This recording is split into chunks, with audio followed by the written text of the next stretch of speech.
Hello friends, welcome to my channel V commerce academy, जिथे मी वंदना तुम्हाला शिकवणार आहे अकाउंट हा विषय अत्यंत सोप्या पद्धतीने। आजच्या व्हिडिओमध्ये आपण पार्टनरशिप फायनल अकाउंट या टॉपिकचा क्वेश्चन सेट 7 डिस्कस करत आहोत, जो आहे डू यू ॲग्री और डिसॲग्री। आता या ठिकाणी काही स्टेटमेंट तुम्हाला दिलेले असतात, याच्यामध्ये आपल्याला ते स्टेटमेंट ट्रू दिले का फॉल्स दिले हे बघून, जर ट्रू स्टेटमेंट दिलेला असेल तर त्याला आपण ॲग्री करणार, आणि जर स्टेटमेंट फॉल्स असेल तर त्याला डिसॲग्री करणार। ठीक आहे, म्हणजे हे स्टेटमेंट जे दिलेले आहेत आपल्याला ट्रू अँड फॉल्स बघायचे आहेत आणि त्याला ॲग्री डिसॲग्री सांगायचं आहे। ठीक आहे, आता या ठिकाणी फर्स्ट टॉपिकचे आपण आज क्वेश्चन सेट 7 डिस्कस करू। फर्स्ट टॉपिकच्या पार्टनरशिप फायनल अकाउंट या टॉपिकचे आपण काही प्रश्न डिस्कस करणार आहोत। तर प्रश्नांना सुरुवात करण्याआधी तुम्ही जर चॅनलला नवीन असाल तर चॅनलला सबस्क्राइब करा आणि हा व्हिडिओ तुम्हाला कसा वाटला हे देखील कळवा, आणि जर याच्या व्यतिरिक्त तुम्हाला कोणते गरजेचे व्हिडिओ वाटत असेल तर ते देखील कमेंट बॉक्समध्ये कळवा। तर चला सुरू करूया आजचा व्हिडिओ। फर्स्ट काय दिले, partnership firm is a trading concern. ठीक आहे, ट्रेडिंग कन्सर्न, कन्सर्न म्हणजे काय, कन्सर्न म्हणजे ऑर्गनायझेशन, संस्था। ठीक आहे, मग संस्थांचे दोन प्रकार असतात, एक ट्रेडिंग, दुसरं नॉन ट्रेडिंग। ट्रेडिंग म्हणजे काय की ज्या संस्था नफा कमवण्याच्या उद्देशाने स्थापन झालेल्या असतात तर यांना ट्रेडिंग कन्सर्न म्हणतात। वस्तूचे उत्पादन करणे आणि वस्तूची विक्री करणे, किंवा तयार वस्तू विकत घेऊन त्या रिसेल करणे, तर हे ट्रेडिंग कन्सर्न मध्ये येतात। आणि नॉन ट्रेडिंग कन्सर्न मध्ये काय, जे चॅरिटेबल ट्रस्ट असतात, स्पोर्ट क्लब, लायब्ररी, तर यांचा उद्देश काय, समाजाला सेवा प्रदान करणे हा त्यांचा उद्देश असतो, तर यांना काय म्हणतात, नॉन ट्रेडिंग कन्सर्न म्हणतात। आपल्याला सेकंड टॉपिक कोणता दिलाय, नॉन ट्रेडिंग कन्सर्न दिलेला आहे। ठीक आहे, फर्स्ट टॉपिक तुमचा फायनल अकाउंटचा आहे, दुसरा आहे नॉन ट्रेडिंग कन्सर्न। ठीक आहे, मग नॉन ट्रेडिंग कन्सर्न म्हणजे काय, ज्यांचा उद्देश नफा कमवणे नसतो, ज्या सेवा प्रदान करण्यासाठी ज्या संस्था स्थापन होतात यांना नॉन ट्रेडिंग कन्सर्न म्हणतात। मग पार्टनरशिप फर्म ही कोणती आहे, पार्टनरशिप फर्म ही ट्रेडिंग कन्सर्न आहे। ठीक आहे, इथे दोन व्यक्ती एकत्र येतात, नफा कमवण्याच्या उद्देशाने येतात, व्यवसाय करतात, त्यातून नफा कमवतात आणि होणारा नफा ते शेअर करत असतात। ठीक आहे, मग पार्टनरशिप फर्म काय, पार्टनरशिप फर्म ही ट्रेडिंग कन्सर्न आहे। मग हे स्टेटमेंट आपल्याला बरोबर सांगितलेलं आहे, बरोबर आहे म्हणजेच याला आपण काय करणार, ॲग्री करणार। त्यानंतर next, partnership is an association of 2 or more person. ठीक आहे, पार्टनरशिपची आपल्याला डेफिनेशनच दिलेली आहे बघा, partnership is an association of 2 or more person, ज्यावेळेस 2 किंवा त्यापेक्षा जास्त व्यक्ती व्यवसाय करण्याच्या उद्देशाने एकत्र येतात आणि व्यवसाय करतात, होणारा नफा डिस्ट्रीब्यूट करतात, याला पार्टनरशिप फर्म म्हणतात। ठीक आहे, मग इथं काय सांगितलं, partnership is an association of 2 or more person. मग हे स्टेटमेंट बरोबर आहे, याला आपण काय करणार, ॲग्री करणार। आता इथे बघा, आपल्याला फर्स्ट क्वेश्चन जुलै 22 मध्ये विचारलेला आहे, हा प्रश्न मार्च 23 मध्ये विचारलेला आहे। ठीक आहे, त्यानंतर next, when partnership deed is silent, partner share profit of the firm according to capital ratio. ठीक आहे, ज्या वेळेस पार्टनरशिप डीड बनवलेली नाहीये किंवा सायलेंट आहे, कशा बाबतीत, share of profit and loss कसा शेअर करायचा हे पार्टनरशिप डीड मध्ये दिलेलं नाहीये, किंवा कधी कधी डीड सुद्धा बनवलेली नसते। ठीक आहे, in absence of partnership deed, मग कोणता रेशो फॉलो केला जातो, जेवढे पार्टनर आहेत त्यांच्यामध्ये profit and loss equal share होतो। ठीक आहे, कॅपिटल रेशो जर तिथं मेन्शन केला असेल, पार्टनरशिप डीड मध्ये मेन्शन केलं की प्रॉफिट अँड लॉस हा कॅपिटल रेशोने डिस्ट्रीब्यूट होणार, तर कॅपिटल रेशो यूज होतो, नाही तर दिलेल्या रेशोप्रमाणे, ठरलेल्या रेशोप्रमाणे ते डिस्ट्रीब्यूट होतं, किंवा जर समजा पार्टनरशिप डीड मध्ये तो पॉइंट नसेल किंवा पार्टनरशिप डीड बनवली नसेल तर इक्वल रेशो फॉलो होतो। ठीक आहे, देन हे स्टेटमेंट रॉंग आहे, याला डिसॲग्री करा। त्यानंतर नेक्स्ट क्वेश्चन आहे, current account always show a debit balance. Current account always show a debit balance. आता या ठिकाणी करंट अकाउंटचा तुम्ही प्रॉब्लेम सॉल्व्ह केलेले असतील, तर करंट अकाउंटचं कधी कधी काय दिलं जातं, कधी डेबिट बॅलन्स येतं, कधी क्रेडिट बॅलन्स येतं। ठीक आहे, मग हे स्टेटमेंट काय रॉंग आहेत का, आपल्याला काय सांगितलं, always show a debit balance, प्रत्येक वेळेस करंट अकाउंटचा डेबिट बॅलन्स येईल म्हणून सांगितलंय, तर हे स्टेटमेंट रॉंग आहे। करंट अकाउंटचं कधी कधी आपल्याला क्रेडिट बॅलन्स सुद्धा दिलं जातं, कधी डेबिट बॅलन्स सुद्धा दिलं जातं। ठीक आहे, देन हे स्टेटमेंट रॉंग आहे, याला डिसॲग्री करा। त्यानंतर next, it is a compulsory to have a partnership agreement in writing. Partnership feature of partnership firm मध्ये एक फीचर आहे ॲग्रीमेंटचं। ठीक आहे. मग त्याच्यामध्ये सांगितलं ज्यावेळेस भागीदारांमध्ये पार्टनरशिपचा करार होतो याला म्हणतात ॲग्रीमेंट ऑफ पार्टनरशिप, आणि ज्यावेळेस ते रिटर्न फॉर्ममध्ये याला म्हणतात partnership deed. But it is not compulsory to have partnership deed in writing form. ठीक आहे. पार्टनरशिप ॲग्रीमेंट हे रायटिंगमध्येच असलं पाहिजे असं नाही, it may be oral or written. ठीक आहे.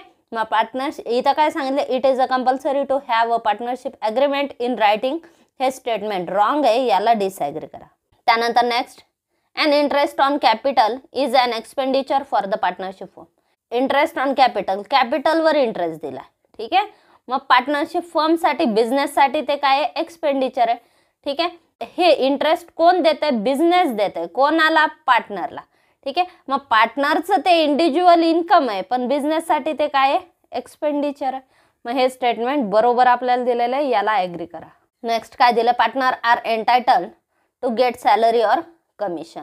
ठीक आहे. जे पार्टनरशिप ॲक्टमध्ये ज्या प्रोव्हिजन दिलेल्या आहेत त्याच्यानुसार पार्टनरला सॅलरी आणि कमिशन अलाउड नसतं. ठीक आहे. म्हणजे कंपल्सरी नाही आहे. देन हे स्टेटमेंट रॉंग आहे, याला डिसॲग्री. पार्टनरशिप डीडमध्ये जर डिसाईड केलेलं आहे तर त्यांना सॅलरी मिळते किंवा कमिशन मिळतं, पण नियमाप्रमाणे जसं प्रॉफिट मिळालाच पाहिजे त्या पद्धतीने सॅलरी आणि कमिशन हे पार्टनरला मिळालंच पाहिजे असा काही नियम नसतो. पार्टनरशिप ॲक्टमध्ये काही प्रोव्हिजन दिलेलं आहे की इंटरेस्ट रेट काय असला पाहिजे, ड्रॉविंगचा इंटरेस्ट किती किंवा कॅपिटलचा इंटरेस्ट किती. तर हे सगळे नियमामध्ये नो सॅलरी नो कमिशन हा एक देखील रूल दिलेला आहे तुम्हाला. ठीक आहे. Then partners are entitle to get salary or commission हे स्टेटमेंट रॉंग आहे, मग याला डिसॲग्री करा. Next, the Indian partnership act came into existence in the year 1932. Partnership act, Indian partnership act कधीपासून लागू झालेला आहे, 1932ला. देन हे स्टेटमेंट बरोबर आहे, याला ॲग्री करा. त्यानंतर next, amount borrowed by partner from his business will be debited to current account. Amount borrowed by the partner, amount borrow केली कोणी, पार्टनरनी बॉरो केली म्हणजेच विड्रॉ केली. पार्टनरनी अमाऊंट विड्रॉ केली बिझनेसमधून. ठीक आहे. मग पार्टनरनी जर अमाऊंट बॉरो केली बिझनेसमधून तर यालाच आपण काय म्हणतो, याला आपण ड्रॉविंग म्हणतो. आणि ड्रॉविंग कुठे येते, डेबिटेड टू करंट अकाउंट. ठीक आहे. करंट अकाउंटच्या डेबिटला येणार. कॅपिटल अकाउंट तिथे बनवलं तर कॅपिटलच्या डेबिटला येणार. करंट अकाउंट बनवलेलं असेल तर करंटच्या डेबिटला येणार. ठीक आहे. देन हे स्टेटमेंट बरोबर आहे, याला ॲग्री करा. त्यानंतर next, carriage inward is a selling and distribution overhead. ठीक आहे. कॅरेज इनवर्ड, कॅरेज इनवर्ड म्हणजे काय, ज्यावेळेस आपण वस्तू खरेदी केल्या आणि त्या बिझनेसमध्ये आपण आणतोय ट्रान्सपोर्ट करून, त्यावेळेस जे चार्जेस दिलेत आपण ट्रान्सपोर्टसाठी तर याला कॅरेज इनवर्ड म्हणतात. मग हा खर्च आपण वस्तू आणताना लागलेला खर्च आहे, म्हणजेच हा डायरेक्ट एक्सपेंडिचर आहे. आणि ज्यावेळेस वस्तू आपण बिझनेसमधून बाहेर नेतोय, फॅक्टरीमधून बाहेर नेतोय सेल्स करण्यासाठी, त्यावेळेस त्याला म्हणतात कॅरेज आउटवर्ड. ठीक आहे. आणि कॅरेज आउटवर्ड कशासाठी केलं जातं, सेल्स आणि डिस्ट्रीब्युशनसाठी. ठीक आहे. त्यामुळे कॅरेज इनवर्ड हा प्रोडक्शनचा खर्च आहे आणि कॅरेज आउटवर्ड हा सेलिंग अँड डिस्ट्रीब्युशनचा खर्च आहे. ठीक आहे. आपल्याला काय सांगितलं, carriage inward is a selling and distribution overhead. हे स्टेटमेंट आपल्याला रॉंग दिलेलं. ठीक आहे. मग याला आपण काय करणार, याला आपण डिसॲग्री करणार. जर समजा कॅरेज आउटवर्ड दिलं असतं तर हे स्टेटमेंट आपण ॲग्री केलं असतं. ठीक आहे. Carriage inward is a selling and distribution overhead, याला डिसॲग्री करा. त्यानंतर next, all financial expenditure are debited to profit and loss account. All financial expenses. ठीक आहे. फायनान्शियल एक्सपेन्सेस, सगळे फायनान्शियल एक्सपेन्सेस आपण कुठे डेबिट करणार, प्रॉफिट अँड लॉस अकाउंटला. ठीक आहे. हे स्टेटमेंट बरोबर आहे. प्रॉफिट अँड लॉस अकाउंटला आपण कोणते, सगळे इनडायरेक्ट एक्सपेंडिचर घेत असतो, तर ते सगळे कोणते आहेत, फायनान्शियल एक्सपेंडिचर आहेत. ठीक आहे. मग ते कुठे आपण डेबिट करणार, प्रॉफिट अँड लॉस अकाउंटच्या डेबिटला. ठीक आहे. देन हे स्टेटमेंट बरोबर आहे. त्यानंतर, free distribution of goods is debited to trading account. Free distribution of goods म्हणजेच काय, आपण वस्तू फ्री सॅम्पल म्हणून डिस्ट्रीब्यूट केल्या. ठीक आहे. लोकांना वस्तू वापरा आणि आवडली तर वस्तू खरेदी करा, या बेसवर आपण ज्यावेळेस गुड्स डिस्ट्रीब्यूट करतो याला म्हणतात goods distributed as free sample. ठीक आहे. मग ती एक प्रकारची ॲडव्हर्टाइजमेंट आहे, ते डेबिटला कुठे येणार, प्रॉफिट अँड लॉस अकाउंटच्या. ठीक आहे. आणि क्रेडिटला कुठे येणार, ट्रेडिंगच्या. ट्रेडिंगच्या क्रेडिटला का, कारण ट्रेडिंगच्या क्रेडिटला आपण गुड्सचे डिटेल्स देत असतो. ठीक आहे. त्यामुळे फ्री डिस्ट्रीब्युशन ऑफ गुड्स कुठे येणार, पहिला इफेक्ट ट्रेडिंगच्या क्रेडिटला होणार, दुसरा इफेक्ट प्रॉफिट अँड लॉस अकाउंटच्या डेबिटला होणार. ठीक आहे. देन इथं काय विचारलं, इथं काय सांगितलं, debited to trading account. Trading अकाउंटच्या डेबिटला येणार नाही, क्रेडिटला येईल ते. ठीक आहे. देन हे स्टेटमेंट रॉंग आहे, याला डिसएग्री करा. त्यानंतर next question, carriage outward means carriage on sales. Carriage inward म्हणजे वस्तू आणताना लागलेला खर्च, म्हणजेच आपण ज्या परचेस केलेल्या वस्तू आहेत त्याचा लागलेला खर्च, म्हणजेच कॅरेज इनवर्ड असतो. आणि कॅरेज आउटवर्ड म्हणजे ज्यावेळेस आपण वस्तू विक्रीसाठी बाहेर नेतोय, सेल्स करण्यासाठी. ठीक आहे. म्हणजेच ज्यावेळेस वस्तू आपण विक्री करण्यासाठी फॅक्टरीमधून बाहेर नेतोय त्यावेळेस जो वाहतुकीचा खर्च लागलेला असतो याला कॅरेज आउटवर्ड म्हणतात. इथे काय सांगितलंय, carriage outward means carriage on sales. तर हे स्टेटमेंट बरोबर आहे, याला ॲग्री करा. त्याच्यानंतर आहे all indirect expenses are debited to trading account. ठीक आहे. ऑल इनडायरेक्ट एक्सपेन्सेस ट्रेडिंग अकाउंटच्या डेबिटला येणार म्हणून सांगितलं. हे स्टेटमेंट रॉंग आहे. डायरेक्ट एक्सपेन्सेस ट्रेडिंगच्या डेबिटला येतात, indirect expenses profit and loss अकाउंटच्या डेबिटला येतात. ओके. आता इथे इनडायरेक्ट एक्सपेन्सेस सांगितले ट्रेडिंगला येणार, हे स्टेटमेंट रॉंग आहे, याला डिसएग्री करा. त्यानंतर next, depreciation is calculated on fix asset. Fix असेटवर डेप्रिसिएशन कॅल्क्युलेट होतं, हे स्टेटमेंट बरोबर आहे. फर्निचर, बिल्डिंग, प्लांट हे सगळे काय फिक्स असेट आहे आणि याच्यावर आपण डेप्रिसिएशन चार्ज करत असतो. त्याच्यानंतर दिलंय final account are prepared on the basis of trial balance and adjustment. Final account prepare करताना आपण कशाच्या बेसवर तयार करतो, trading account, profit and loss account आणि बॅलन्स शीट आपण बनवत असतो. मग ते कशाच्या आधारे बनवतो, जे ट्रायल बॅलन्समध्ये आपल्याला बॅलन्स, लेजर बॅलन्सेस दिलेले असतात त्याची आपण पोस्टिंग करतो आणि ॲडजस्टमेंट करून आपण फायनल अकाउंट तयार करत असतो.